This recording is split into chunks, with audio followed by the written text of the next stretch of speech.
بلادي أرض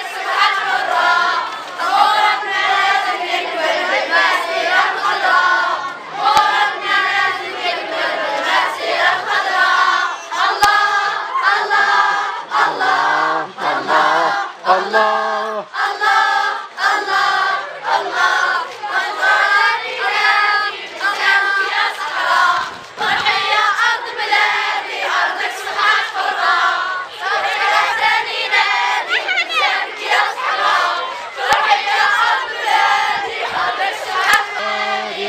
صباح الخير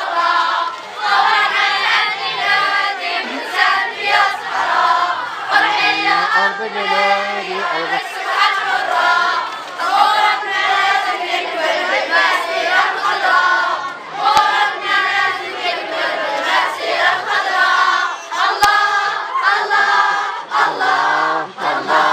الله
منتدى وحماه عشت في الأوطان للعلا عنوان ملء كل جنان ذكرى كل لسان في الروح بالجسد هب فتاك لبى نداك في فمي ولدمها وكثر نور ونار إخوتي هيا للعلا سعيا نشهد الدنيا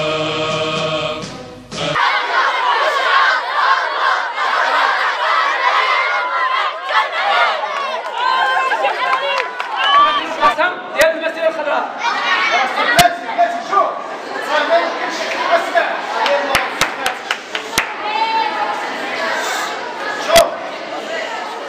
ما يمكنش نديو القسم وحنا ما كنسمعوش واحد اللي كيرد القسم شنو اذا اش غنديرو شوف السي بركامي هاد صوتو لي مزيان السي بركامي غادي يبقى ياخذ القسم غادي يقسم حنا كنهضرو معاه ونصدقوا ليه كيقول حنا عاد كنقولوا صحيح يلاه سيدنا كاملين اقسم بالله العلي العظيم أقسم بالله العلي العظيم أن أبقى وفيا لروحي مسيرة الخضراء دافعا عن وحدتها وطني من البوغاز إلى الصحراء أقسم بالله العلي العظيم أن ألقن هذا القسم لأسرتي وعترتي في سري وعلانيتي والله سبحانه وتعالى الرقيب على طويتي وصدقنيتي الله العظيم.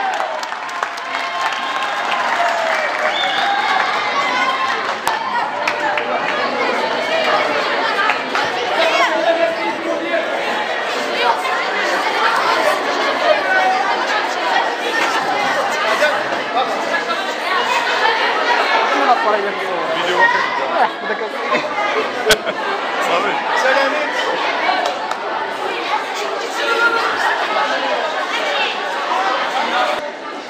إذا أنا بدوري أرحب بالتلاميذ والتلميذات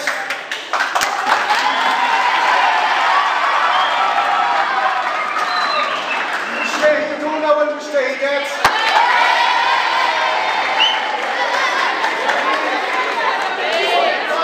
تربوي إداري وهيئة تدريس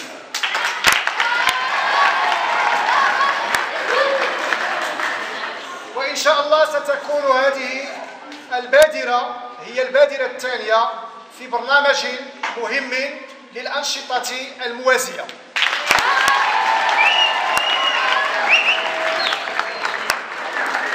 وأشكر مرة أخرى السادة الأساتذة الذين سهروا على إنجاح هذه التظاهرة الوطنية الفنية التي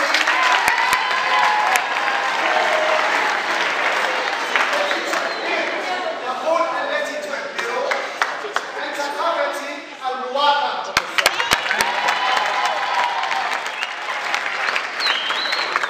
على قيم التضامن وحب الوطن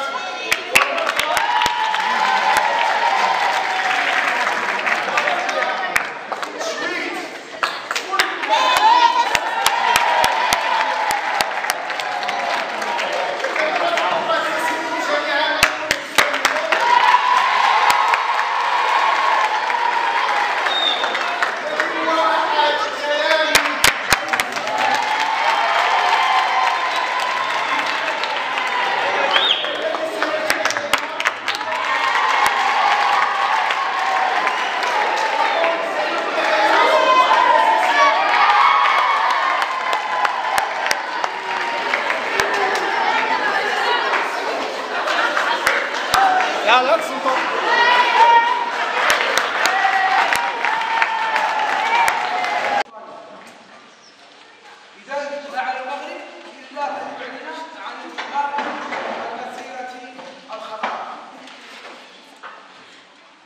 فكما قلت شارك فيها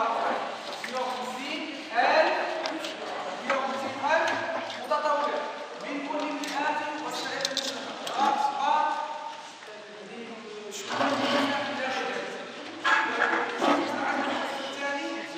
الظروف لنجاح هذه المسيرة من خلال توفير أولا التغذية لهؤلاء المتطوعين، ثم أيضا توفير الحماية والصحة، حيث أن القرار في إصداره سوف تكون وسيلة.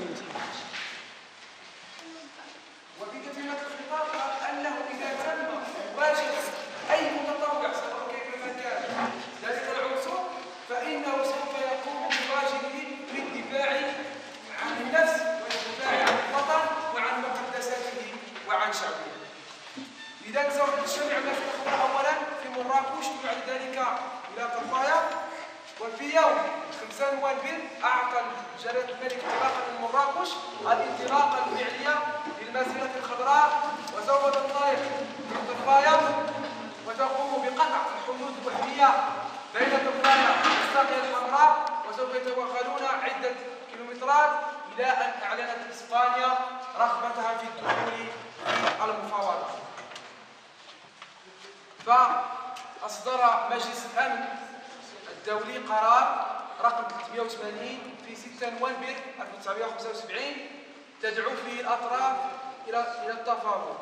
فدخلت إسبانيا في المفاوضات بإرسال وفد مغربي سوف تطالب أو تدعي الجزائر بأن لها حق بالصحراء المغربية وأنها أرضا للجمهورية الوهمية الانفصالية وما يسمى بالبوليزاريو. وسوف تدخل مشكل الصحراء منح آخر منذ 1974 وما زال صراعا مفتعلا إلى اليوم.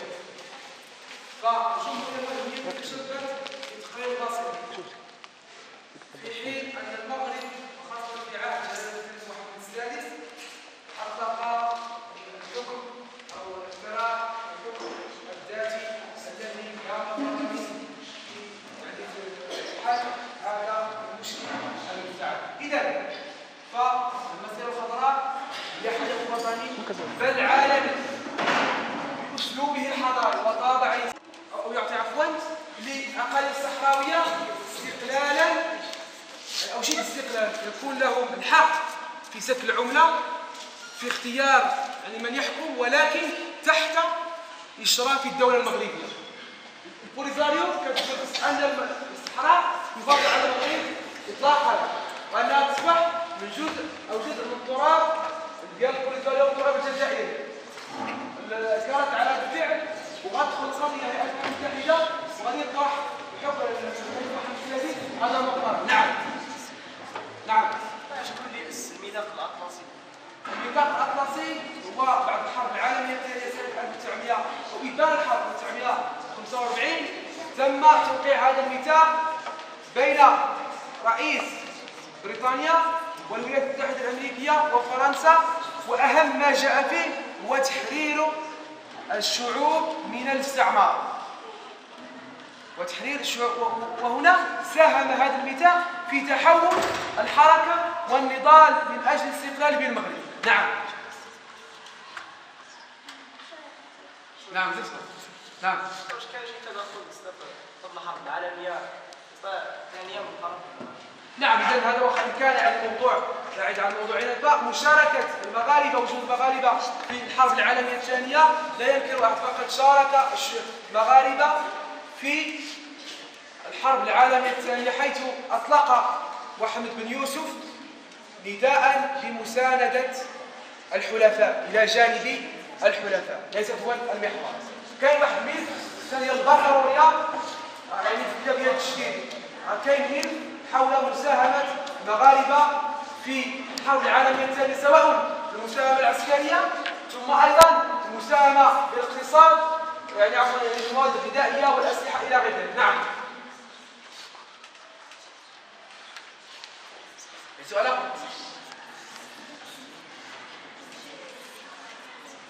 نعم.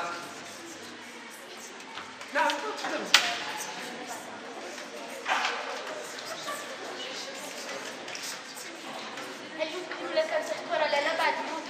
شاركت في المسيرة الخضراء؟ نعم، إذا فالمشاركة أو 350 متطوع يشمل كل فئات المجتمع، كان بتقسيم على العمالات وأقاليم المغرب بالتساوي. كل إقليم، مثلا إقليم ديك 350 قسموا على الأقاليم، ولكن حسب عدد السكان في كل إقليم. مثلا إقليم بنيندان كان في ديك الساعة تابع للمسمى بالجهة الكبرى أو الجهة الوسطى، الجهة الوسطى. كان فيه عدة زوائد، والدائرة كتعطي واحد العدد من السكان. مثلا أقبلة كنمشي منها حوالي 75 واحد أقبلة ديك الفترة. ثم منطقة قصيبة، منطقة طرجة، ومنطقة بني ملال. لكل إقليم كيعطي واحد الجزء، يعني أن كل مناطق المغرب شاركت في الأكسب.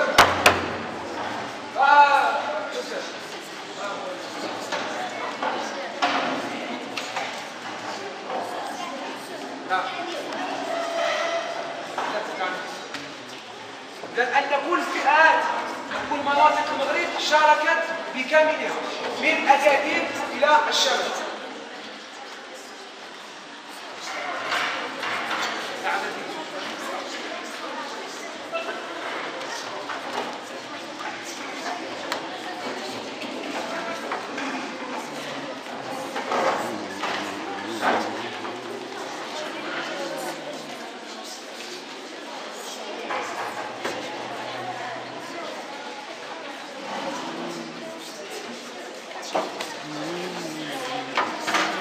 باش نوضع التلاميذ التلميذات الجدد اللي كنطلبوا هي هنا كنتحدثوا على المسيره الخضراء اللي عطى الانطلاقه ديالها صاحب الجلاله حسن الثاني يوم 6 نوفمبر 1975.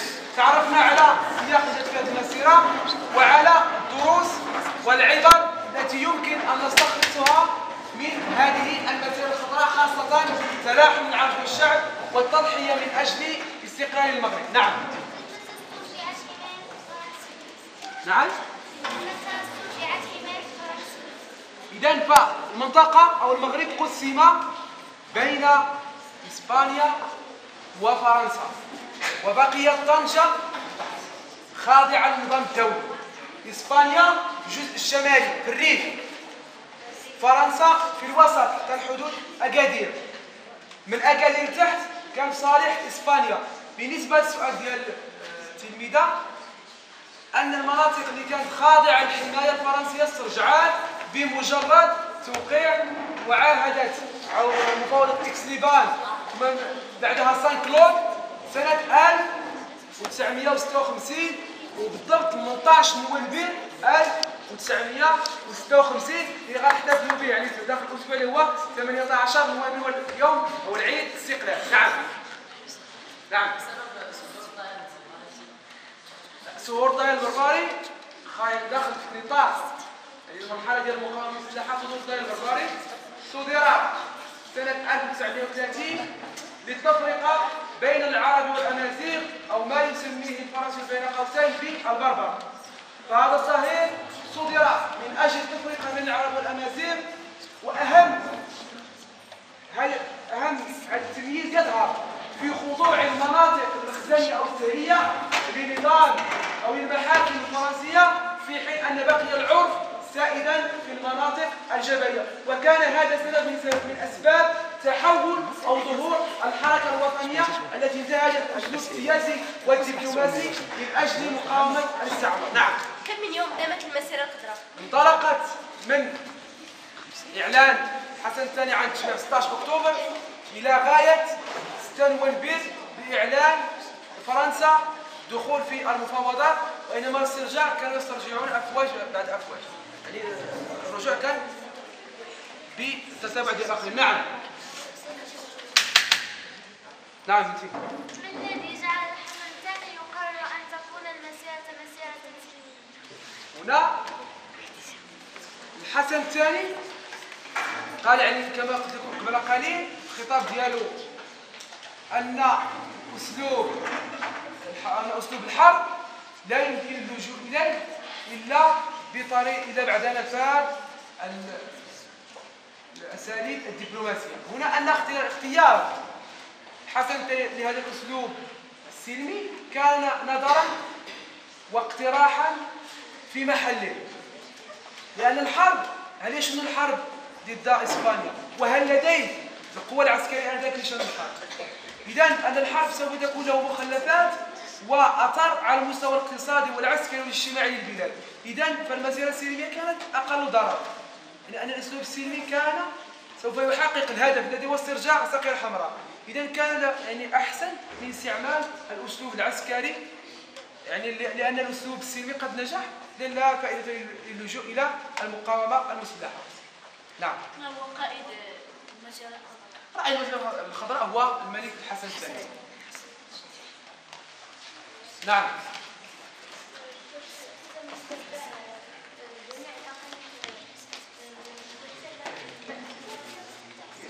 نعم. المسيرة الخضراء تم استرجاع منطقة الساقية الحمراء. منطقة الساقية الحمراء في حين أن وادي الذهب كان تحت نفوذ موريتانيا، سوف يتم استرجاعه بعد أن أتوا على الأعيان القبائل ديال وادي الذهب وقدموا البيعة لصاحب الجلالة الملك الحسن الثاني سنة 1579، وبذلك يكون المغرب قد استرجع كل أقاليم الصحراء. يعني وادي الذهب لم يتم استرجاعه إلا سنة 1979 عفوا. نعم. شتواني؟ ما هو الوعد الديني من المسيرة الخضراء؟ جيد. هنا يعني هنا أن دوك الأهداف كاع اللي قلت لكم ودوك الدروس هي وطنية، حب الوطن، تلاحم الشعب مع الملك إلى غير ذلك. هنا بعد ديني. أولا الملك الحسن الثاني قام بواجبه كأمير المؤمنين، ثم أيضا البعد الديني هو اعتبر هذه المسألة هي جهاد في سبيل الله، هي جهاد من أجل استرجاع الوطن. إذن والدليل على ذلك أنه تسلحوا بالأعلام الوطنية وصور صاحب الجلالة والمصاعد بكتاب الله سبحانه وتعالى الذي هو القرآن. هنا بعد الدين والترديد الله أكبر، يعني جهاد. إننا طابع الديني حاضر وأثر هذا الحدث. كاع اللي مشاو ما مشاوش بزاف ولا، لأنهم أولا حماس وطني وأيضا حماس ديني. نعم. صافي؟ نعم.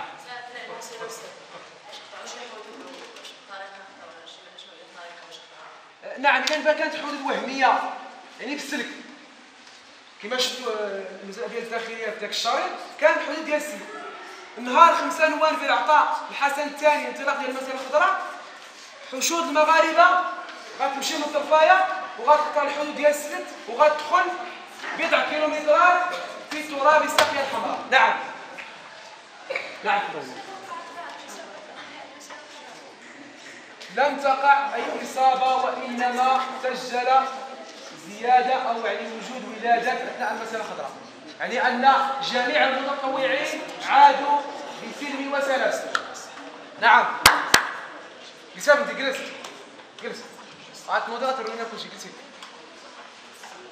نعم. باقي شي سؤال؟ صافي.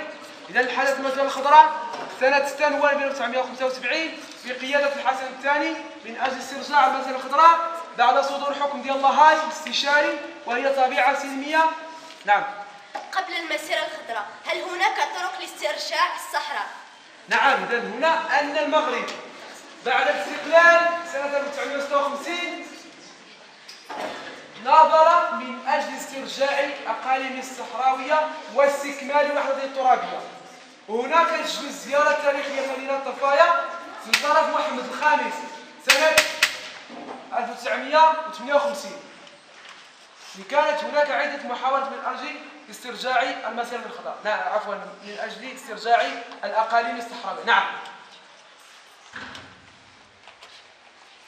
قولي تحشمي.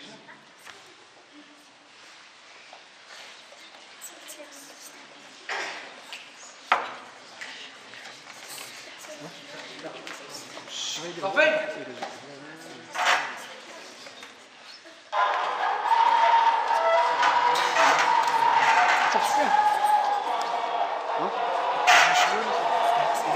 صافي راك الجوائز بدون تكون هي الختام ديالها الختام ديال الاحسان.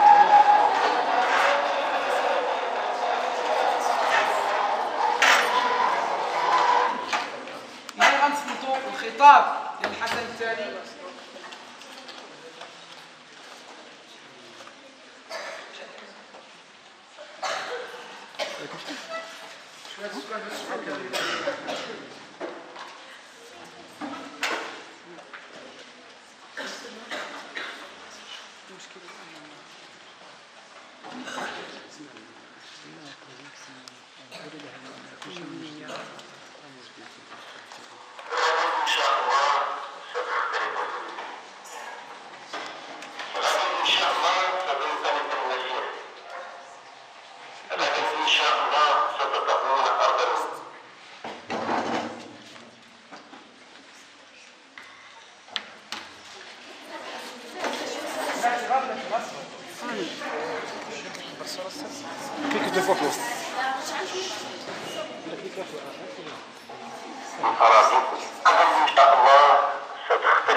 هنا الخطاب كان يوم 5 نوفمبر مراكش، مدينة مراكش.